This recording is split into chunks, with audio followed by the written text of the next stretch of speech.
1950 жылдардан бастап туризм мәдениеті кең тарала бастады. Бұл бір қатар себептерге байланысты. Мысалы, көлік инфрақұрылымының дамуы, бұл темір жолдардың, авиациялық компаниялардың, автомобиль жолдардың пайда болуы. Интернет пен телекоммуникация саяхатты жоспарлауды, қонақ үйлер мен көлік билеттерін брондауды айтарлықтай жеңілдетті. Теледидар, кино, журналистика әртүрлі елдер мен мәдениеттерді танымал етті.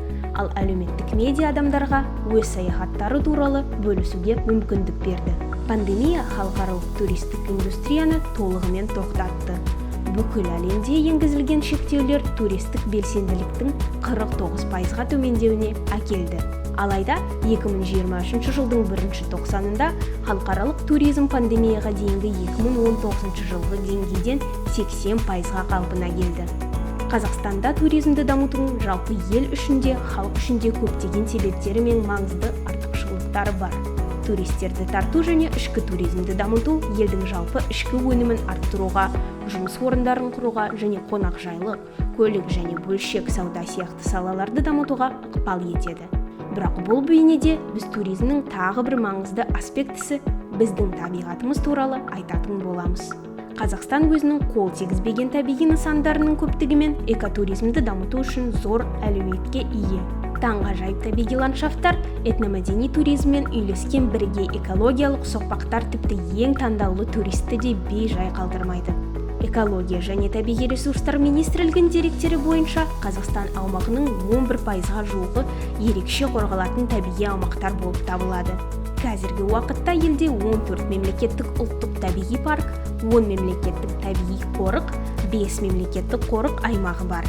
Ерекше қорғалатын табиғи аумақтардың жалпы ауданы 29 миллион гектар құрайды.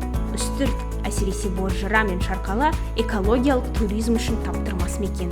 Туризмді дамытумен бірге біз өңірдің аң-құсын және экожүйесіндегі тепе-теңдікті сақтау мәселесін айрықша назарда ұстауымыз керек, деді президент Қасым-Жомарт Тоқаев. Сонымен, неліктен экотуризм әдеттегі туризмнен жақсы? Экотуризмнің басты ерекшелігі табиғи аумақтарға барған кезде биоәртүрлік пен экожүйелерді сақтау. Экотуризм сонымен қатар табиғатты қорғау жергілікті қауымдастықтар үшін тиімді болатын экономикалық жағдайлар жасауға мүмкіндік береді. Экотуризмнің дамуы қоршаған ортаны, табиғат пен жануарларды қорғауға ықпал етеді және осы бірегей ресурстарды монетизациялауға мүмкіндік береді.